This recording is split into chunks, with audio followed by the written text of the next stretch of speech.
lá, vamos para a nossa aula de revisão, então, tá? Sétimo ano, vamos lá. Então, sétimo ano, revisão dos capítulos 10 e 13. Aquela história que a prof fala, né? O espelho da nossa prova, o que vai ter na nossa prova? Então, vai ter o que a gente já estudou, que o prof falou da primeira aula da revisão, na segunda aula da revisão, na aula dessa terça-feira, e agora vocês vão ver um resumo de tudo que pode ter na nossa prova, então. Ali no capítulo 10 você tem o dobro de um número mais 7, a terça parte de um número, a diferença entre número e 10. Então eu preciso saber traduzir essas frases para a linguagem matemática. Então lembrar sempre que o dobro, o triplo, o quádruplo é 5 vezes, é 6 vezes, é 7 vezes, é 3 vezes, é 4 vezes. Então, o dobro, 2 vezes. O triplo, 3 vezes. O quádruplo, 4 vezes. O quíntuplo, 5 vezes. E assim por diante. Quando eu falar de parte, eu estou falando de divisão. Então, a metade é dividido por 2. A terça parte é dividido por 3. A quarta parte é dividido por 4. E assim por diante. Quando eu falar de soma, adição, adicionando, juntando, estou falando de mais. Quando eu falar de diferença, de subtração, de menos, a menos, é a continha de menos, né? Então, são situações que a gente vai traduzir para estas operações, certo? Então, vamos lá, me ajuda aí. Quando eu falo o dobro de um número mais 7. Como eu não conheço esse número, a gente chama de x. Então, eu vou apresentar ele o dobro, que é 2 vezes, um número que eu não sei, a gente chama de x, mais, que é a adição, o número 7. Então, essa é a expressão matemática que a gente consegue através dessa frase. Quando eu falo aqui, a terça parte de um número, se eu estou falando a terça parte, a gente está falando de divisão, né? Então, eu tenho um número, que eu não sei qual que é, e eu estou dividindo ele por 3. Então, a terça parte de um número é ele dividido por 3. Aqui fala da diferença entre um número e 10. Então, eu pego um número e faço a diferença dele com 10, ou seja, ele menos 10.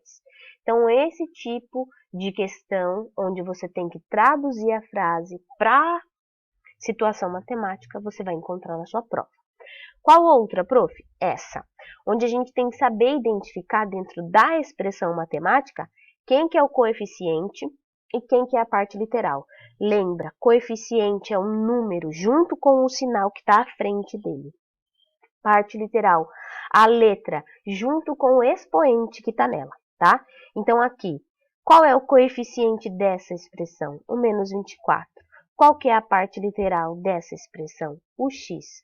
Nesse caso, qual é o coeficiente dessa expressão? É a fração menos 2 sobre 3, certo? Menos 2 sobre 3. E a parte literal? A. Qual que é o coeficiente dessa expressão? Quando não tem ninguém na frente, quem é? O número 1. E aí, lembra que quando tiver coeficiente, quando tiver parte literal com expoente, é ele que é a minha parte literal. Ele junto com o expoente, certo? Então, um desse também, né? Porque eu preciso saber quem é coeficiente, quem é parte literal. Tá, prof, o que mais? Vamos lá. Preciso saber achar o valor numérico da expressão.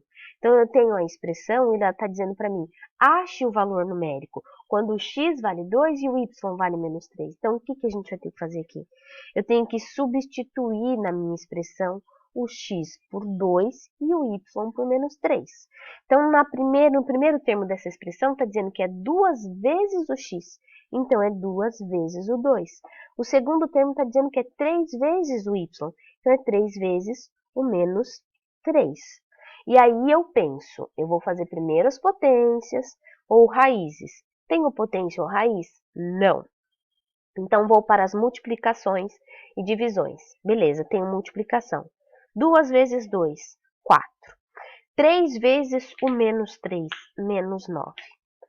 Depois, faço as somas e subtrações. Tenho uma subtração, porque eu tenho 4 só que eu devo 9.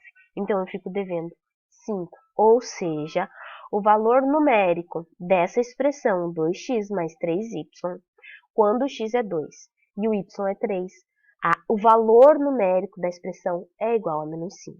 Tá? Então, é só você substituir na expressão, quando aparecer o x, substitui por 2, quando aparecer o y, substitui por menos 3.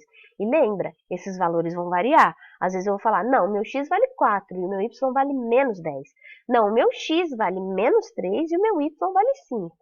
Tá? Então, as letras podem variar e os resultados dela também. Então, preste atenção naquilo que ele quer que você calcule. A avaliação quer que você calcule. Próximo, prof, o que mais que a gente vai ter que fazer? Eu também preciso saber reduzir uma expressão algébrica. Porque às vezes ela vai estar muito grande, mas são informações comuns. Então, quer dizer, o que eu quero dizer? São termos que têm a mesma parte literal. Então, olha só. Aqui eu tenho menos 4x, mais 7x, menos 2x, mais 8x, tudo x. É tudo com x, a mesma parte literal. Então, eu posso juntar tudo isso num termo só. Me ajuda. Você vai fazer o seguinte, você vai pegar todos os coeficientes, juntamente com os sinais dele, e repetir a parte literal. Após isso, você faz o cálculo necessário. Então, você tem ali menos 4, mais 7, menos 2, mais 8. Deve 4 tem 7, fica com 3. Tem 3, deve 2, fica com 1. Tem 1, tem 8, tem 9. E aí você repete. Então, quer dizer, toda essa expressão, ela foi reduzida para apenas essa, 9x, certo? Então, você reduziu a sua expressão algébrica juntando os termos semelhantes. Dá uma olhada aqui. Aqui eu tenho menos 4a, mais 2b, mais 8a, menos 6b. Eu preciso juntar todo mundo que tenha a mesma parte literal, todo mundo que tenha a mesma letra. Então, eu tenho o menos 4 e o mais 8. Esses caras têm a mesma parte literal, que é o a. Nesse outro caso, eu tenho o 2 e tenho o 6 negativo, que tem a parte literal b. Certo? Agora eu te pergunto, quanto é? Se eu devo 4 e tenho 8, eu fico com 4. Repito a parte literal. Aqui, se eu tenho... Oh, caramba, não é pra fazer isso. Meu Deus, que difícil. Aí, se eu tenho 2 e devo 6, eu fico devendo 4. Aqui, ó, já faz o joguinho de sinal, tá? Já faz o joguinho de sinal. Então, mais com menos vai dar o menos aqui. Então, vai dar menos. Se eu devo 4, repito o b, que é a minha parte literal, e tenho a expressão 4a menos 4b. Ou seja, reduzir, juntando todo mundo? Não, a gente não junta todo mundo. A gente junta os termos semelhantes. Então, eu juntei quem tinha a com quem tinha a, quem tinha b com quem tinha b. Muito bom. Estamos quase lá. Para o capítulo 10 ainda, a gente precisa lembrar das sequências, certo? Então, veja, eu tenho uma sequência 2, 4, 6, 8. E eu quero saber qual é a regra dessa sequência. Como que eu monto essa sequência? Lembra que você tem que considerar a posição da sua regra. A posição.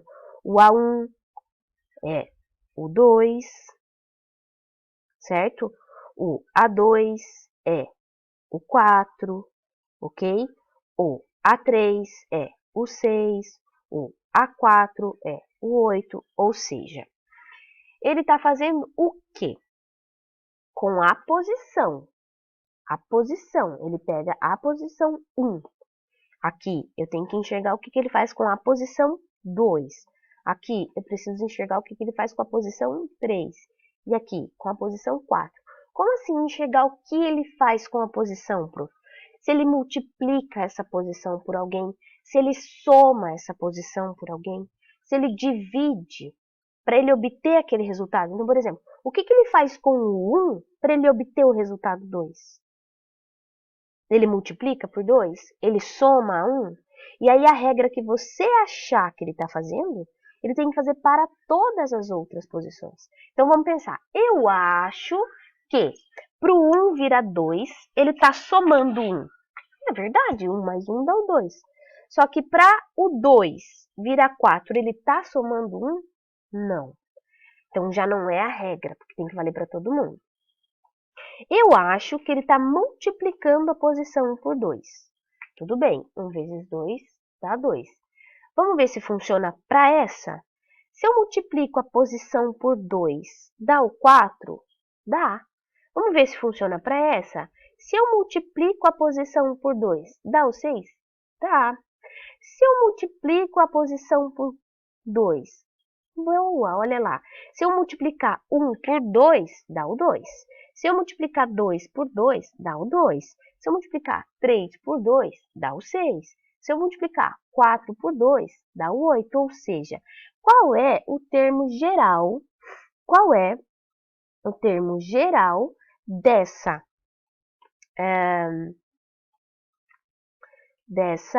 questão?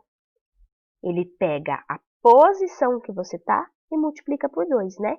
Então, ele faz 2 vezes a posição que você está. Então, se ele pedir aqui para você, eu quero saber qual o número que está na posição 20ª. 2 vezes 20. Eu quero saber qual é o número que está na posição 18ª. 2 vezes 18.